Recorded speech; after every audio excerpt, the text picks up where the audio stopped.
एक मुजफ्फर रिजवी जी ने एक शायरी लिखी कि लम्हों ने खता की है, सदियों ने सजा पाई। और क्या सजा है? ये पूरे दुनिया को जानने का सवाल है सर, कि बड़ा चर्चा चल रहा है कि हिंदू वक्फ बोर्ड में क्यों आएगा। पैगंबर मोहम्मद साहब ने वक्फ करने के लिए कहा और मैंने सभी लोगों के भाषण सुने हैं। पहला वक्फ मोहम्मद साहब को जिसने किया वो ज्यूस था, वो यहूदी था चेयरमैन सर, और उसका नाम मुखेरक था। उसने अपने 7 बगीचे मदीना में मोहम्मद साहब को गिफ्ट किए। वो ऊद के मैदान में मारा गया और उसके बाद मोहम्मद साहब ने उसकी प्रॉपर्टी को जब्त करके पहला चैरिटेबल वक्फ स्टार्ट किया। यदि मुसलमानों ने पहला वक्फ नहीं किया, यदि मुसलमानों ने, मैं ऑन रिकॉर्ड कर रहा हूं इमरान मसूद, यदि मुसलमानों ने वक्फ स्टार्ट नहीं किया तो मोहम्मद साहब के सिद्धांत के खिलाफ जाकर आप हिंदुओं को कैसे रोक सकते हो? दूसरा सवाल यह है, यह मैं कोर्ट का आदेश लेकर आया हूं, एमपी वक्फ बोर्ड वर्सेस शुभम शाह, और यह 2007 का ऑर्डर है। जो भोपाल का मॉस्क है, भोपाल का, जिसको शहंशाहे मालवा कहते, शहंशाहे मालवा, ये राजा होलकर ने दान दिया वक्फ। हिंदू दान दे बहुत अच्छा, यहूदी दान दे बहुत अच्छा, लेकिन वक्फ बोर्ड में मुसलमान को छोड़कर कोई दूसरा कैसे हो गया? हिंदू ने दिया, हिंदू ने दिया। मैं उस पे आ रहा हूं।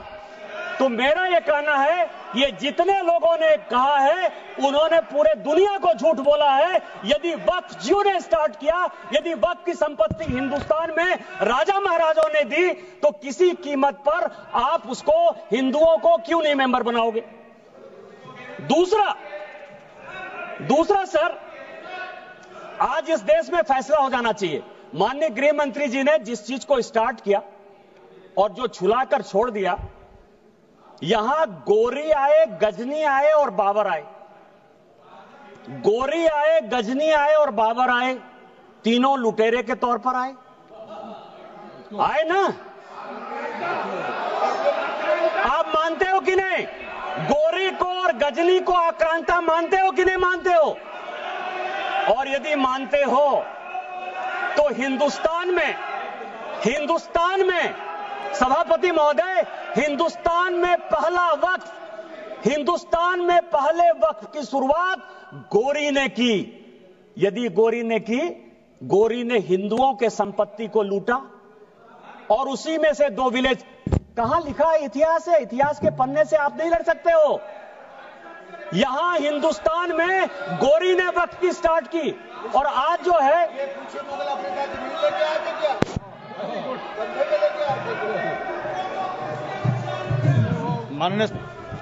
मैं आप शहर को एड्रेस कीजिए, बाकी लोगों को। मैं सभापति महोदय, मैं दूसरी चीज आपको कह रहा हूं, इस देश में यह वक्फ एक्ट आया कैसे? ये जिन्ना को पाकिस्तान बनाने का जिम्मेवार मानते हैं या नहीं मानते? पहले इन लोगों से ये पूछ लीजिए सर, फिर मैं बोलूंगा। यदि जिन्ना को मानते हैं, ये मैं पेपर लेकर आया हूं सर। 1910 में कांग्रेस पार्टी ने मुंबई से एक रिजर्व सीट जो मुस्लिम की गई, उससे जिन्ना को मेंबर ऑफ पार्लियामेंट बनाया, और उन्होंने 1911 में मुसलमान वक्फ बोर्ड बनाया। ये प्राइवेट आदमी ने बनाया, जिन्ना ने बनाया, जिसने पाकिस्तान बनाया, और आज फिर वक्फ के नाम पर ये इस देश का बंटवारा करना चाहते हैं।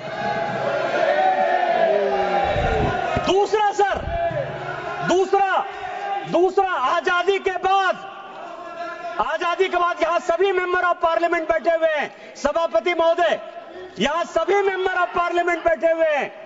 एक मेंबर ऑफ पार्लियामेंट बताए कि किसी का प्राइवेट मेंबर बिल पास हुआ है? एक मेंबर ऑफ पार्लियामेंट, यहां पार्लियामेंट में 77 से स्वागत बाबू बैठे हुए हैं, एक मेंबर ऑफ पार्लियामेंट बताए कि 77 के बाद से एक भी प्राइवेट मेंबर बिल पास हुआ है? मेरा पास हुआ है, इसलिए मुझे पता है कि मेरा रिजोल्यूशन पास हुआ है। क्या रिजोल्यूशन पास हुआ है? धारा 370 खत्म होना चाहिए, 35 से खत्म होना चाहिए, कश्मीरी पंडितों को अधिकार होना चाहिए। वो इसलिए पास हुआ क्योंकि भारतीय जनता पार्टी की आइडियोलॉजी थी। मैं भारतीय जनता पार्टी का सांसद था, सरकार उसको पास कराना चाहती थी, इसलिए पास हो गया। ये जो 1954 का वक्फ एक्ट है, 1952 में सभापति महोदय काजमी साहब लेकर आए, एक प्राइवेट आदमी प्राइवेट बिल लेकर आया, और उसके लिए जब यह बिल पास हो गया तो सेलेक्ट कमेटी बनी, और उस सेलेक्ट कमेटी के जो मेंबर थे, अमजद अली, आप मुसलमानों की बात करते हो, दो लोगों ने डिसेंट नोट दिया। एक का नाम था मोहनलाल सक्सेना और दूसरे का नाम था अमजद अली। उन दोनों ने कहा, सब कागज लेकर आया हूं, कि अगेंस्ट द कॉन्स्टिट्यूशन है, अगेंस्ट द आर्टिकल 14-15 है, अगेंस्ट द कॉन्स्टिट्यूशन का जो आर्टिकल 25 है उसका वायलेशन है। लेकिन कांग्रेस मुसलमानों के इम्पीचमेंट की पॉलिटिक्स के कारण इस बिल को पास कराना चाहती थी, और यह प्राइवेट मेंबर बिल के तौर पर एक वक्त बिल आया। क्या आप गैर सरकारी बिल को जो है सरकारी बिल बनाकर इतने दिनों तक मुसलमानों के लिए एक अधिकार की बात करोगे? किस तरह की राजनीति कर रहे हो आप? तीसरा जो है अध्यक्ष महोदय, तीसरा जो सबसे इंपॉर्टेंट है, जो अनुराग जी ने कहा कि पूरी दुनिया में हमसे ज्यादा मुसलमान इंडोनेशिया में, टर्की में, सीरिया में है, लेबनान में, सऊदी अरब में। आप यह बताइए कि इस देश में संविधान की बात बहुत करते हैं हम लोग, संविधान की शपथ लेते हैं, मैं भी संविधान लेकर यहां बैठा हुआ, यह संविधान है। इस संविधान में अमेरिका सेकुलर है या नहीं है? अंग्रेज सेकुलर थे कि नहीं थे? आप नॉर्थ ब्लॉक चले जाइए, साउथ ब्लॉक चले जाइए, प्रधानमंत्री के ऑफिस चले जाइए, राष्ट्रपति भवन चले जाइए, पुराना संसद भवन चले जाइए, आपको सब जगह गीता का श्लोक दिखाई देगा।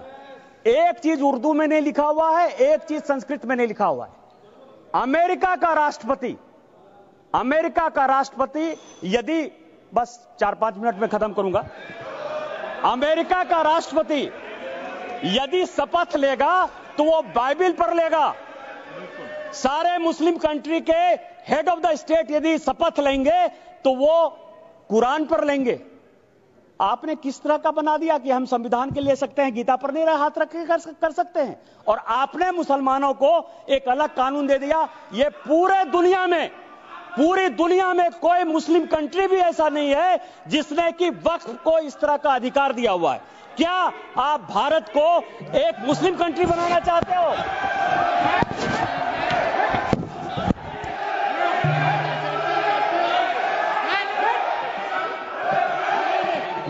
मैं सभापति महोदय इस सदन की जानकारी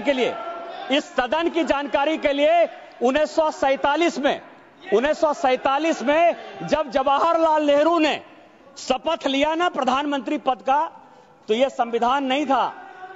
उन्होंने गीता पर हाथ रखकर जो है शपथ लिया था प्रधानमंत्री का। उनको आप सेकुलर मानते हो कि नहीं मानते हो? मैं भी पूरा पढ़ के आया। गीता पर हाथ रखकर, यह संविधान की शपथ नहीं ली थी नेहरू ने, उन्होंने गीता की शपथ खाई थी। क्या आप उनको सेकुलर मानते हो कि नहीं मानते हो?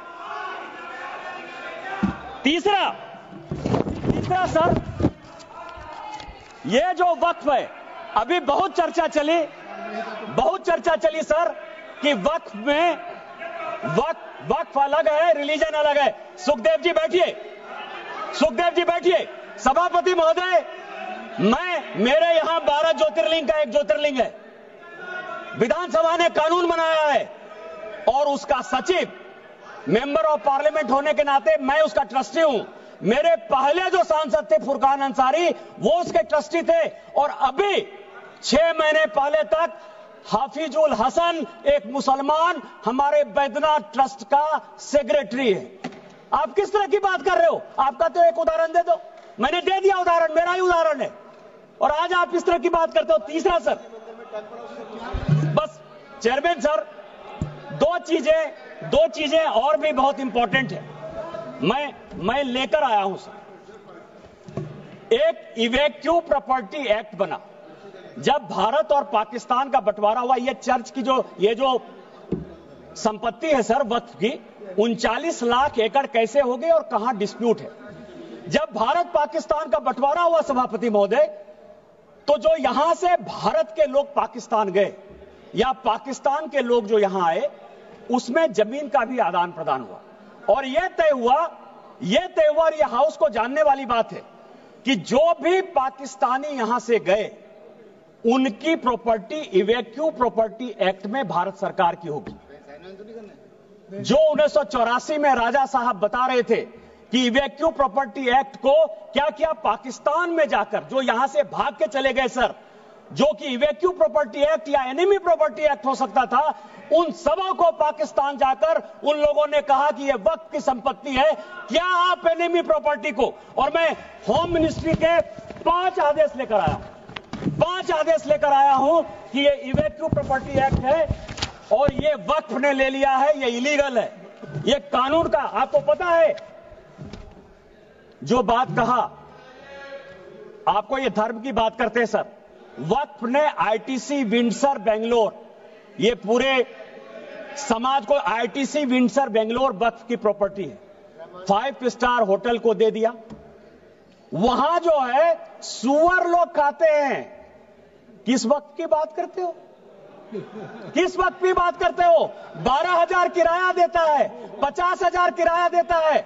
यहां ताज मानसिंह है सर, एनडीएमसी की प्रॉपर्टी है, 150 करोड़ रुपया साल में ताज भारत सरकार को देती है। और बेंगलोर में वक्त की प्रॉपर्टी आईटीसी विंडसर केवल 50,000 रुपया महीना में जो है अपना व्यापार चलाती है और सुअर खिलाती है लोगों को। किस तरह की बात करते हो? यही बात पर कानून तुम लागू करना चाहते हो, इसी तरह की बात करना चाहते हो। बस 2 मिनट में मैं खत्म करूंगा।